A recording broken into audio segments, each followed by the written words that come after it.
muncul istilah new normal yang akan diterapkan oleh pemerintah Indonesia di tengah pandemi COVID-19. Sekarang ini, akibat pandemi, masyarakat di dunia dipaksa tinggal di rumah, bekerja, sekolah, hingga beribadah juga harus dilakukan di rumah. Terkecuali bagi mereka yang memang harus beraktivitas di luar rumah. Perubahan ekstrim ini telah memberikan dampak yang sangat besar bagi kehidupan masyarakat serta bagi banyak sektor. Hingga kini, obat maupun vaksin penyebab COVID-19 ini masih dikembangkan.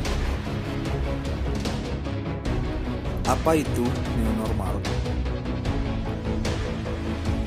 New normal adalah perubahan perilaku tetap menjalankan aktivitas normal di tengah pandemi dengan tetap menerapkan protokol kesehatan.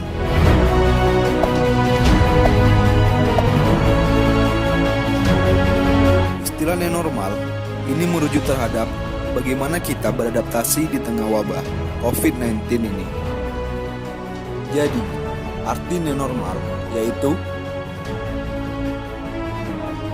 1. Aktivitas kembali normal. 2. Hidup berdampingan dengan coronavirus. 3. Tetap menerapkan protokol kesehatan. 4. Penyesuaian pola hidup.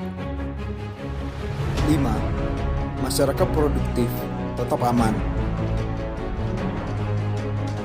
Alasan diterapkan new normal karena 1. Vaksin belum ditemukan. 2. WHO menyebut bahwa coronavirus tidak akan hilang, yang artinya menurut WHO penyakit ini akan tetap ada dalam jangka waktu yang sangat lama. 3. Mencegah krisis ekonomi dan ketahanan pangan. 4. Menstabilkan jalannya pendidikan anak bangsa. 5. Menghindari PHK bagi para pekerja. Berikut beberapa syarat kualifikasi yang harus dipenuhi suatu negara untuk menerapkan the new normal ini. Lalu, apakah Indonesia sudah siap? Berikut ini beberapa data yang telah dirangkum. Syarat the new normal versi Badan Kesehatan Dunia atau WHO memiliki setidaknya ada 6 syarat suatu negara bisa menerapkan kondisi atau fase di new normal. Yang pertama, transmisi virus corona dapat dikendalikan. Artinya, suatu negara yang mau menerapkan fase the new normal ini harus sudah punya bukti bahwa virus corona ini mampu dikendalikan. Caranya dengan apa? Salah satunya dengan bukti bahwa penambahan kasus positif di negara tersebut sudah menurun.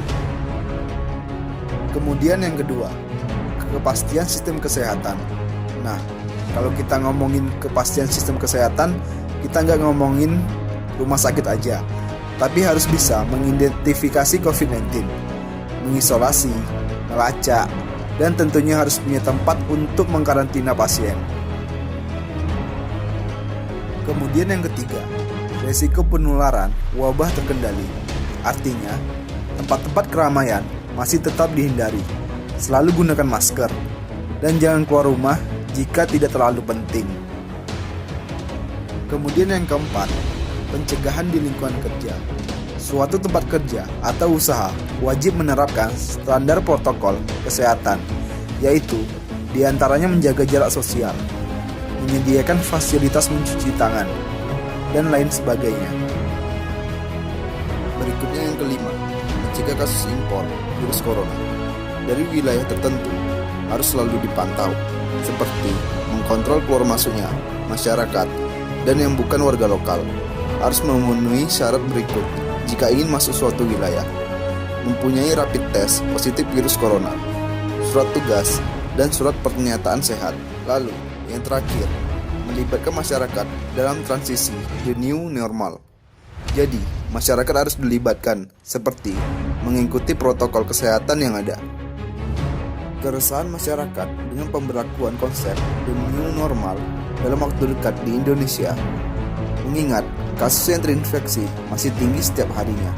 Tapi sayangnya, Ini beriringan dengan minimnya pemeriksaan yang dilakukan di Indonesia. Padahal, salah satu syaratnya adalah kemampuan pemerintah melakukan jumlah tes yang cukup. Berikut data yang telah dirangkum.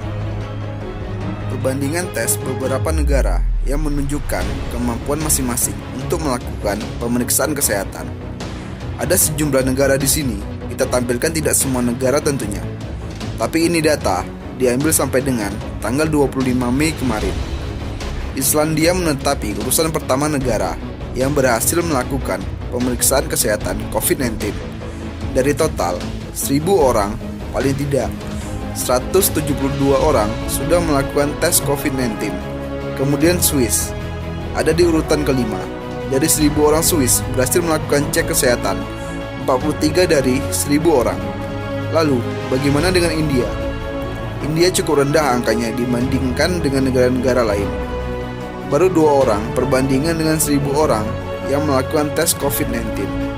Tapi, angka Indonesia masih di bawah. Kita lihat sendiri di situ, masih di bawah 1. Berarti, Indonesia hanya sanggup memeriksa 0,6 orang per 1.000 penduduk. Artinya, bahwa kelonggaran pembatasan sosial dengan maksud untuk memulihkan kesejahteraan ekonomi perlu dikaji lebih matang dan hati-hati, jangan sampai pandemi menyapu sana-sini. Sekian dari video saya. Jangan lupa mencuci tangan dan menjaga kebersihan. See you.